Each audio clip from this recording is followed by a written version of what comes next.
Welcome to Rooted and Rising Healing. I'm your host, Hallie Roderick, and this space is for women rebuilding after betrayal. Here we make sense of what happened, find truth again, and reconnect with who you really are beyond the pain. Whether you're staying, leaving, or still in the middle, your story matters. Together, we'll explore truth, clarity, and the quiet courage it takes to rise from the wreckage of what was into the wholeness of who you're becoming. You're safe to be here. In the messy middle, in the rebuilding, and in the rising. Let's begin.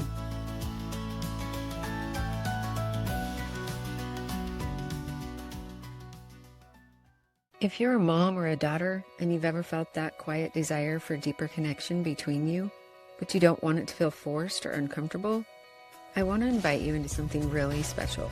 It's called Becoming Together, a mother-daughter retreat in Sedona, Arizona, happening September 8th through the 12th, that I'm hosting alongside my own daughters.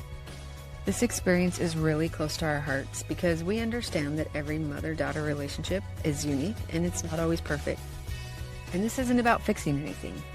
It's about creating a space to soften, to breathe, and to connect in your own way. Over a few beautiful days in Sedona, we'll guide you through experiences like breathwork, sound baths, mindful movement, even a vortex hike, and of course, nourishing meals. Each of us bringing our own gifts to support you, while also honoring your individual journey. There's no pressure to open up before you're ready, no expectation to be anything other than yourself, just a safe, supportive space to reconnect with yourself, with each other, and with something greater. If you feel even the smallest pull, you can find more information in the show notes, because you don't have to have a perfect relationship to begin becoming together. Welcome to today's episode of the Rooted and Rising podcast. I appreciate you spending a little time with me this week. Today, I want to talk about something that might sound a little strange. After betrayal, sometimes the hardest emotion to let yourself feel isn't the sadness or the anger or even the fear. Sometimes the hardest emotion to feel after betrayal is joy. Because when the good moments show up, like when you catch yourself laughing or you feel maybe a glimmer of hope or a day that doesn't feel so heavy, instead of leaning into it, you might find yourself bracing or waiting for the other shoe to drop. And if that's you, I want you to know you're not broken and you're not ungrateful.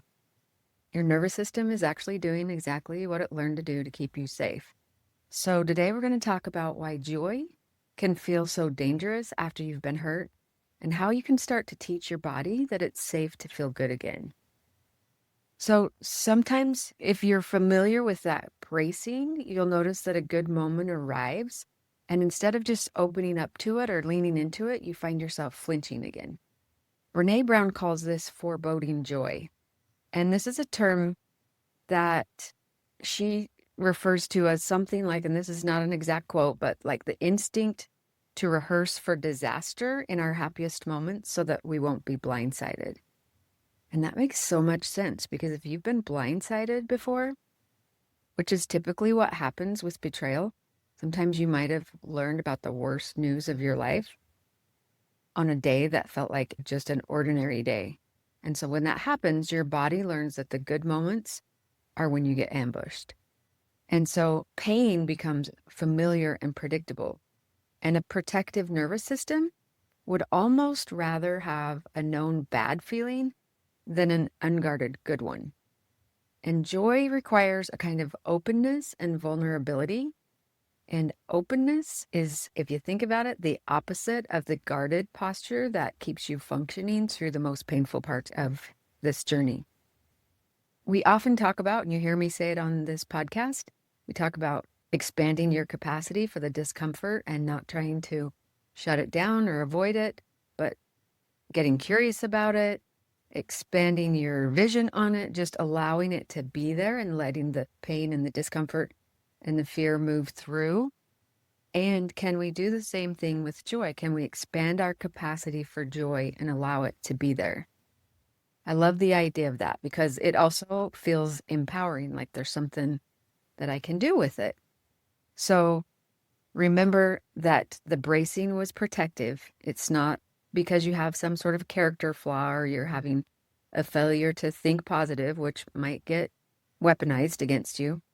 but it is this protection in our body that sometimes outlives its usefulness and can become almost a prison of sorts or a cage. And our system can get stuck on guard. And when that happens, we can't really tell the difference between then and now. And so, again, healing isn't about releasing pain. It's about slowly teaching your body that safety and peace and joy are not traps and that they're not dangerous. So what can we actually do about this? There's a couple of things that I think about. We hear the word triggers all the time. I kind of hate the word triggers. You'll notice I use the word activation a lot, but we hear the word triggers a lot. And I've heard this. I don't know where I heard it from, so I can't give the correct reference to it. But the opposite of a trigger is sometimes referred to as a glimmer. And when we have those glimmers, can we do something similar that we do with triggers? Can we practice experiencing joy in those small, tolerable doses rather than waiting for a big, safe feeling moment that might never come on its own? Can you notice a good moment and let it last? Can you breathe into it, literally staying with it just a beat or a second longer than it feels comfortable to do, and then letting it move through? This is the expansion of our capacity for joy. I often do a exercise with some of my clients called consciously cultivating joy. And I have them sit down and write out a list of things that historically they've known can bring them joy. And it can be as little as like sitting in the sun and letting the sun fall on my face. It can be sitting outside and listening to the sound of nature. It can be taking a sip of warm hot chocolate or a warm tea. It can be enjoying my favorite piece of chocolate. It can be snuggling with my pet or with a child. It can be one of my things that I do to consciously cultivate joy. I love to go paddleboarding with my girlfriends. I love to go hiking. I love to be out in nature. I love to just kind of be still. I like to light a candle. I like to enjoy some fine delicacy that I don't always treat myself to. But can we consciously cultivate moments of joy in our life so that we're practicing them, we're building our capacity for them? And again, it goes back into those just little doses instead of expecting or waiting for that big, safe feeling that's going to stay and never leave again. And when we can do this, we can notice when it's happening and we're going, okay, this is a good moment. I'm actually allowed to feel. So give yourself permission out loud if you have to. Tend to the bracing with compassion. So when you notice the bracing, instead of fighting it, going, okay, I see you. I recognize that that bracing is there. Thank you for trying to protect me. And I'm okay right now. I'm allowed to feel joy. And so this starts to retrain your body and your brain to get comfortable in the joy and start to expand your capacity. So the goal isn't forced gratitude or forced joy. It's just a building of your tolerance and a building of your capacity. And just like with a lot of other things, when we do small reps, it starts to tell your system that it's safe to experience joy. It's safe to allow myself to lean into this. So I hope this gives you a few things to think about. I would challenge you to start your own list of things that consciously cultivate joy for you.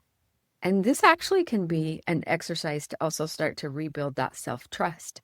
So give yourself permission to know what brings you joy. Give yourself permission to experience that. Give yourself permission to intentionally and purposefully bring those moments into your life, into your day.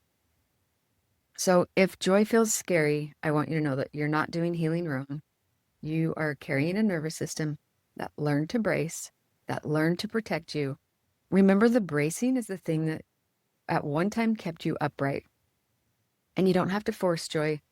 You don't have to pretend that you're further along than you are. You're right where you need to be. You just practice. One small extra breath in a good moment. One reason to give yourself permission to feel okay today until your body starts to slowly believe again that it's safe to feel this. It's not magic and it's not bypassing the pain. It's the real, patient, intentional work of coming home to yourself again. So I hope this hit home for you. I would love for you to share this episode with somebody else that might need to hear it. I would love for you to leave me a comment, send me a message if there's something that you want me to address, or a guest that you want me to have, or a topic that you want to hear. I love to hear from my listeners, so send me a message. And I hope that you'll spend a little more time with me again next week, and have a great day. Thank you for being here with me inside Rooted and Rising Healing. Remember, healing isn't a destination. It's a returning to your truth, to your voice, to the woman you were always meant to be. You have the power to rise at your own pace, in your own way. And when it feels hard, just come back to your breath and remind yourself, still I rise.